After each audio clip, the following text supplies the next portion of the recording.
ആത്മശക്തിയെ ഇറങ്ങി എന്നിൽ വാ, ഇറങ്ങി എന്നിൽ വാ, മഴ പോലെ പെയ്തിറങ്ങി വാ. സ്വർഗീയത്തിയെ ഇറങ്ങി എന്നിൽ വാ, ഇറങ്ങി എന്നിൽ വാ, മഴ പോലെ പെയ്തിറങ്ങി വാ.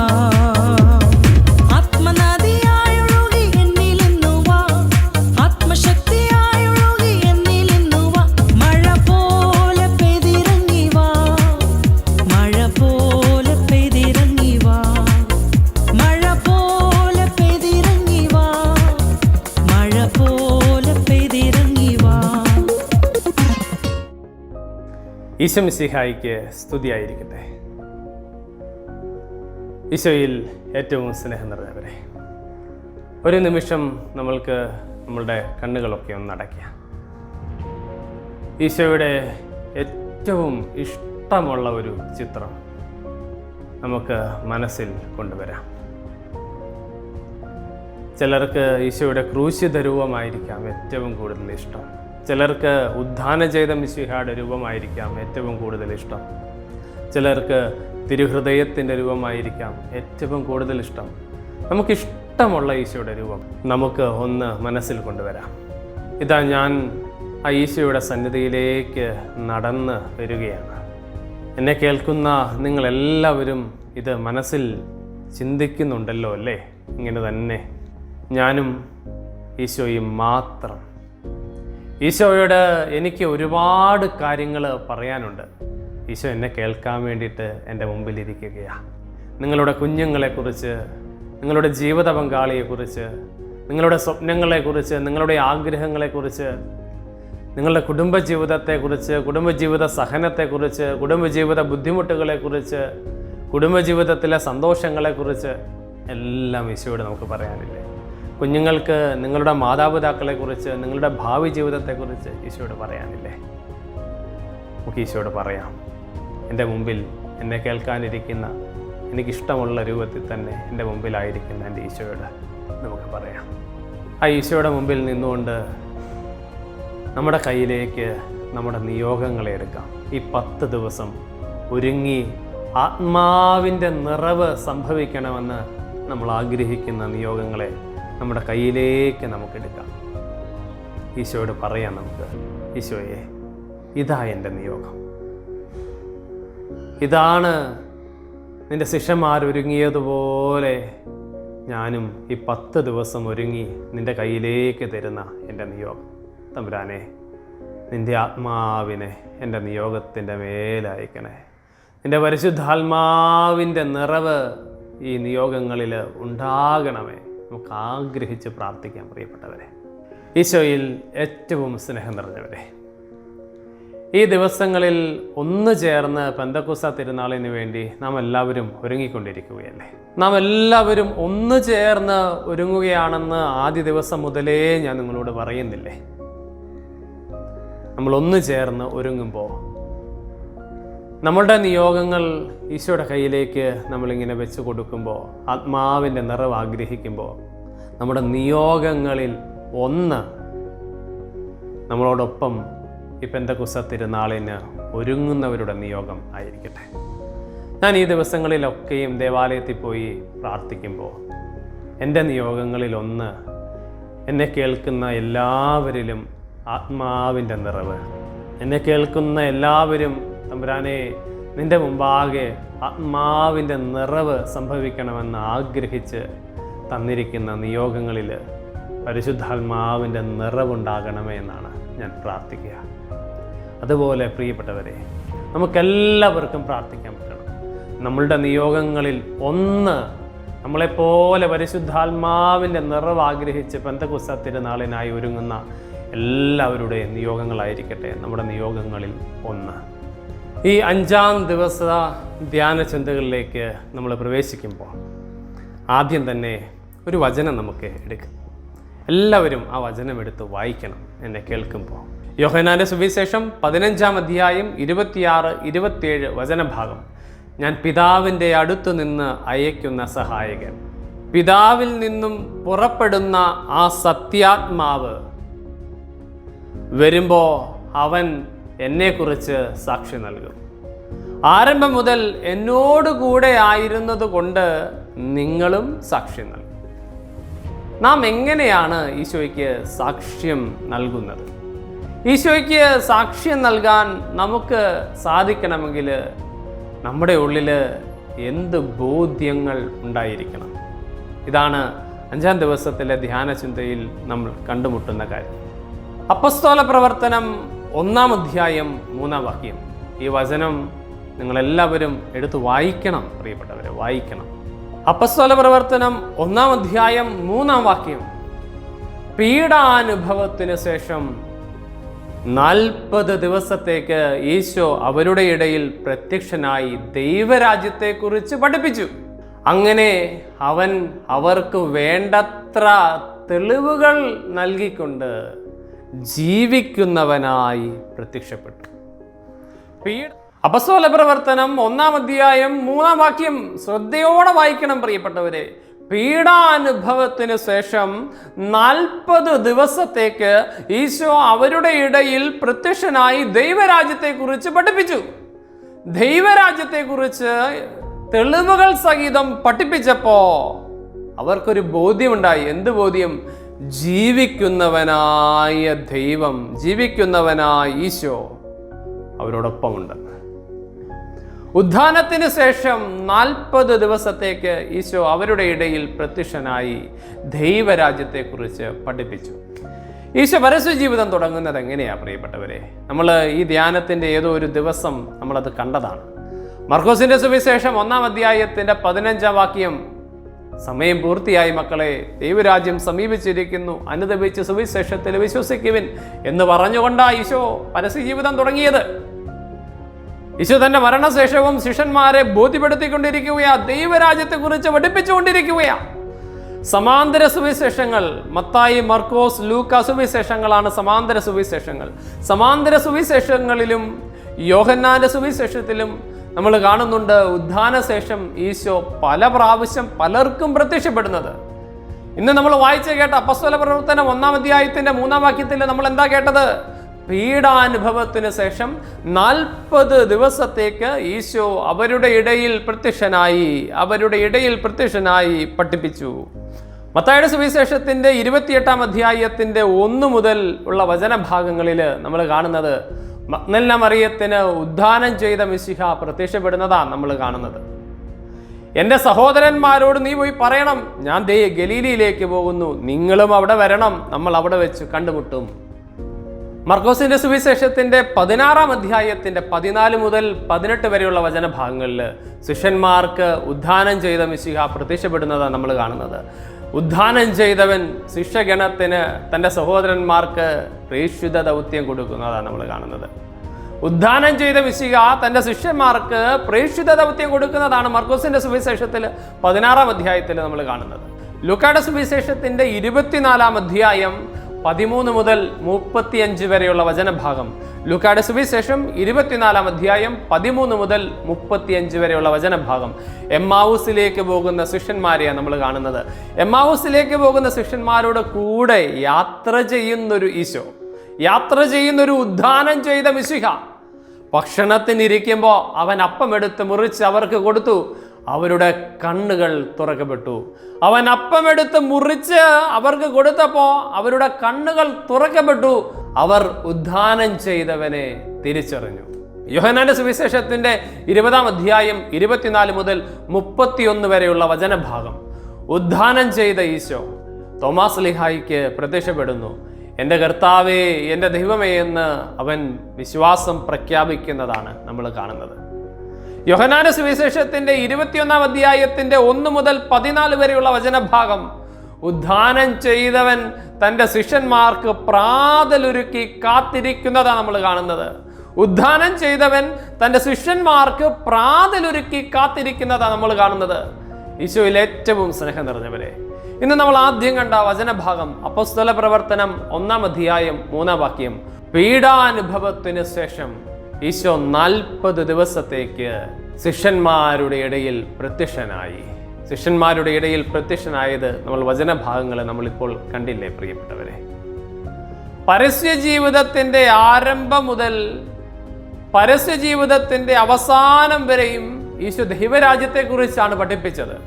ആ ദൈവരാജ്യത്തെക്കുറിച്ച് ഉദ്ധാനം ചെയ്ത മിശിഹ ഈ ശിഷ്യന്മാർക്ക് പറഞ്ഞു കൊടുക്കുകയാണ്, പഠിപ്പിക്കുകയാണ്, തെളിവുകൾ സഹിതം. ഇങ്ങനെ തെളിവുകൾ സഹിതം ദൈവരാജ്യത്തെക്കുറിച്ച് പഠിപ്പിച്ചുകൊണ്ട് ഈശോ ഒരു ബോധ്യം, കൃത്യമായ ബോധ്യം ശിഷ്യന്മാർക്ക് കൊടുക്കുന്നുണ്ട്. എന്താ കൊടുക്കുന്നത്? ഇന്നും ജീവിക്കുന്നവനായി ഞാൻ നിങ്ങളുടെ കൂടെയുണ്ടെന്ന്. ഇന്നും ജീവിക്കുന്നവനായി മക്കളെ ഞാൻ നിങ്ങളുടെ കൂടെയുണ്ടെന്ന്.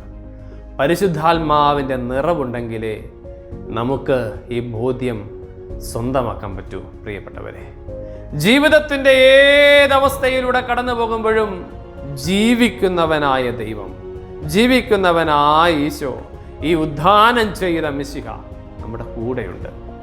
പഴയ നിയമ വചനഭാഗങ്ങളിലേക്ക് കടന്നു ചെല്ലുമ്പോൾ ദൈവം കൂടെയുണ്ടെന്ന് നമുക്ക് ഉറച്ച ബോധ്യം കിട്ടും. പഴയ നിയമത്തിൽ ഉൽപ്പത്തി മുതൽ വെളിപാട് വരെയുള്ള വചനഭാഗങ്ങൾ ഓരോ താളും മറിച്ച് മറിച്ച് മറിച്ച് നമ്മൾ വായിച്ച് വെളിപാടിൽ എത്തിച്ചേരുമ്പോൾ ഈ ബോധ്യം നമുക്ക് ഉറപ്പിക്കാൻ പറ്റും. പ്രിയപ്പെട്ടവരെ, ഉൽപ്പത്തിയുടെ പുസ്തകത്തിൻ്റെ 30-31 അധ്യായങ്ങളിൽ യാക്കോബിൻ്റെ കൂടെ ആയിരിക്കുന്ന ദൈവത്തെ നമുക്ക് കാണാൻ പറ്റും. 35-ാം അധ്യായത്തിലെ 33-ാം വാക്യത്തിൽ യാക്കോബ് പറയുകയാ, എൻ്റെ കഷ്ടതകളിൽ എൻ്റെ പ്രാർത്ഥന ചെവിക്കൊണ്ട ദൈവം, ഞാൻ പോയിടത്തെല്ലാം എൻ്റെ കൂടെ ഉണ്ടായിരുന്ന ദൈവത്തിന് ഞാനിതാ ഒരു ബലിപീഠം പണിയുന്നു. ഉൽപ്പത്തിയുടെ പുസ്തകത്തിൻ്റെ 39-ാം അധ്യായത്തിൻ്റെ 2-ാം വാക്യത്തിൽ കർത്താവ് എപ്പോഴും ജോസഫിൻ്റെ കൂടെ ഉണ്ടായിരുന്നത് കൊണ്ട് അവൻ എല്ലാ കാര്യങ്ങളിലും ശ്രേയസ്സുണ്ടായി. കർത്താവ് ജോസഫിൻ്റെ കൂടെ എപ്പോഴും ഉണ്ടായിരുന്നത് കൊണ്ട് എല്ലാ കാര്യങ്ങളിലും അവന് ശ്രേയസ്സുണ്ടായി. വചനം പറയുകയാണ്. പുറപ്പാടിൻ്റെ പുസ്തകത്തിൻ്റെ 3-ാം അധ്യായത്തിൻ്റെ 12-ാം വാക്യത്തിൽ ഈജിപ്തിലേക്ക് പോകുന്ന മോശയെ ഒറ്റയ്ക്കല്ല ദൈവം വിടുന്നത്, മോശയോട് കൂടെ ആയിരിക്കുന്ന ദൈവം നമുക്ക് കാണാൻ പറ്റും. വചനം നിയമാവർത്തനത്തിലേക്ക് വരുമ്പോൾ 31-ാം അധ്യായത്തിൻ്റെ 23-ാം വാക്യത്തിൽ ജോഷുവായോട് കൂടെ ആയിരിക്കുന്ന ദൈവത്തെ കാണാൻ പറ്റും. ന്യായാധിപന്മാരുടെ പുസ്തകത്തിലേക്ക് വരുമ്പോൾ 2-ാം അധ്യായത്തിൻ്റെ 18-ാം വാക്യത്തിൽ തിരഞ്ഞെടുക്കപ്പെടുന്ന ന്യായാധിപന്മാരോട് കൂടെ ഉണ്ടായിരിക്കുന്ന ഒരു ദൈവത്തെ, കൂടെ ആയിരിക്കുന്ന ഒരു ദൈവത്തെ കാണാൻ പറ്റും നമുക്ക്.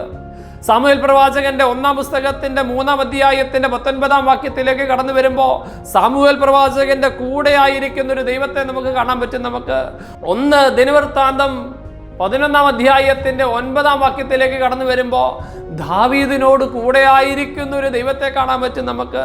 പ്രിയപ്പെട്ടവരെ, ഇങ്ങനെ പഴയ നിയമ പുതിയ നിയമ വായനകളിലൂടെ എല്ലാം കടന്നു പോകുമ്പോൾ അച്ഛന് എല്ലാം പറയാനുള്ള സമയമില്ല. ഈ വീഡിയോ ഒരുപാട് നീണ്ടുപോകും. അതുകൊണ്ട് നിങ്ങൾ വചനത്തിൻ്റെ ഓരോ താള് മറിക്കുമ്പോഴും നിങ്ങൾക്ക് കാണാൻ പറ്റും ഓരോരുത്തരുടെയും കൂടെ ആയിരിക്കുന്ന ഒരു ദൈവം. യേശയ്യാ പ്രവാചകന്റെ പുസ്തകത്തിന്റെ 41-ാം അധ്യായത്തിന്റെ 13-ാം വാക്യത്തിൽ നമ്മൾ കാണുക, നിന്റെ ദൈവവും കർത്താവുമായി ഞാൻ നിന്റെ വലതുകരം പിടിച്ചിരിക്കുന്നു, ഞാനുണ്ട് നിന്റെ കൂടെ, ഭയപ്പെടേണ്ട, ഞാൻ നിന്നെ സഹായിക്കും. തമ്പുരാൻ പറയുകയാ, ഞാൻ എപ്പോഴും നിന്റെ വലതുകരം പിടിച്ച് നിന്റെ കൂടെ നടക്കുക, ഞാനുണ്ട് നിന്റെ കൂടെ, നിന്റെ ജീവിതത്തിന്റെ ഓരോ നിമിഷങ്ങളിലും ഞാനുണ്ട് നിന്റെ കൂടെ, ഭയപ്പെടേണ്ട, നിന്നെ സഹായിക്കേണ്ട അവസരങ്ങളിലൊക്കെ ഞാൻ നിന്നെ സഹായിക്കും. 2 ദിനവൃത്താന്തം 15-ാം അധ്യായത്തിന്റെ 2-ാം വാക്യം, നിങ്ങൾ കർത്താവിനോട് ചേർന്നിരിക്കുന്നിടത്തോളം കാലം അവിടുന്ന് നിങ്ങളോട് കൂടെ ഉണ്ടായിരിക്കും. നിങ്ങൾ കർത്താവിനോട് ചേർന്നിരിക്കുന്നിടത്തോളം കാലം അവിടുന്ന് നിങ്ങളോട് കൂടെ ഉണ്ടായിരിക്കും.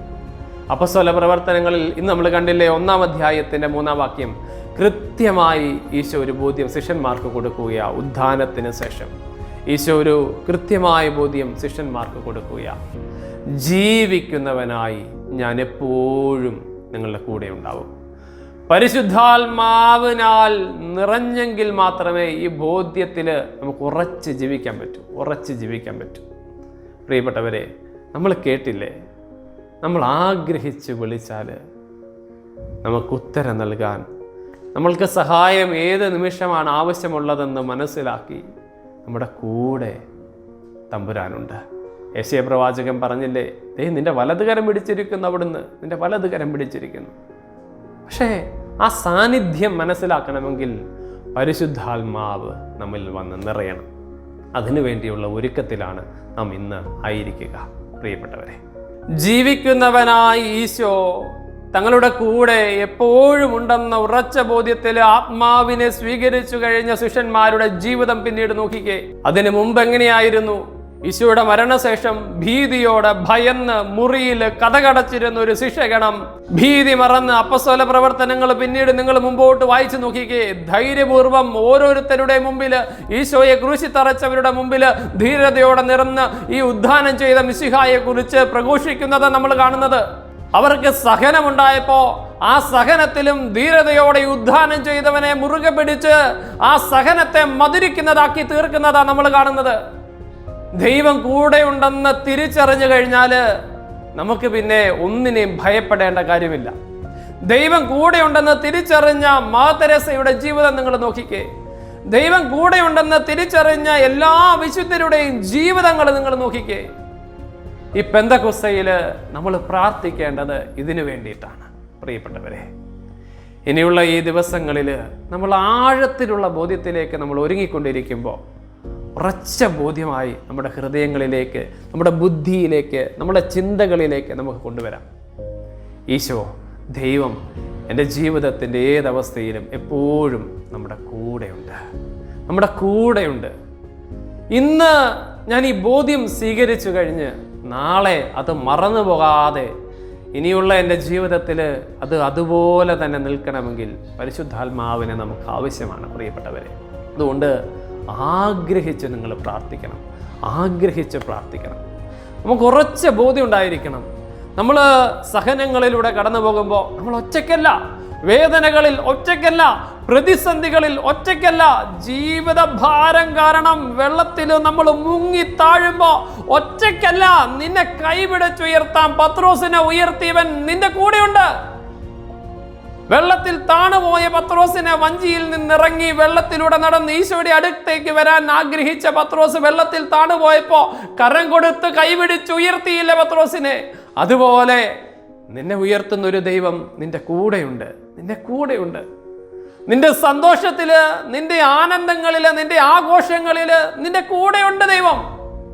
പക്ഷേ ആ ബോധ്യത്തില് എന്നും നമുക്ക് ജീവിക്കണമെങ്കിൽ, എപ്പോഴും നമുക്ക് ജീവിക്കണമെങ്കിൽ പ്രിയപ്പെട്ടവരെ, ആത്മാവിൻ്റെ നിറവ് കൂടിയേ തീരൂ. അതുകൊണ്ട് ആഗ്രഹിച്ച് നമുക്ക് പ്രാർത്ഥിക്കാം പ്രിയപ്പെട്ടവരെ. ഈ ഒരു കാലഘട്ടത്തിൽ നമ്മുടെ ജീവിതത്തിൽ നിന്നും, നമ്മുടെ കുഞ്ഞുങ്ങളിൽ നിന്നും, കുടുംബത്തിൽ നിന്നും ഒക്കെ വിശ്വാസം അകന്നു പോകുന്നതാ കാണുക. വിശ്വാസം അകന്നു പോവരുത് പ്രിയപ്പെട്ടവരെ. നമ്മുടെ കുഞ്ഞുങ്ങളെയും കുടുംബത്തെയും ആഴത്തിലുള്ള വിശ്വാസത്തിൽ നിർത്തണം. ആഴത്തിലുള്ള വിശ്വാസത്തിൽ. ഈശോ മക്കളെ എപ്പോഴും നമ്മുടെ കുടുംബത്തോട് കൂടെയുണ്ട്. ഈശോ എപ്പോഴും മക്കളെ നമ്മുടെ ജീവിതത്തോട് കൂടെയുണ്ട്. എൻ്റെ കുഞ്ഞിനോട് കൂടെയുണ്ട്, എൻ്റെ ജീവിത പങ്കാളിയോട് കൂടെയുണ്ട്, എൻ്റെ അപ്പനോട് കൂടെയുണ്ട്, എൻ്റെ അമ്മയോട് കൂടെയുണ്ട്, എൻ്റെ സഹോദരങ്ങളോട് കൂടെയുണ്ട്, എൻ്റെ അയൽവക്കക്കാരോട് കൂടെയുണ്ട്, എൻ്റെ ബന്ധുമിത്രാദികളോട് കൂടെയുണ്ട്, ഞാൻ കാണുന്ന എല്ലാ മക്കളോടും കൂടെയുണ്ട്.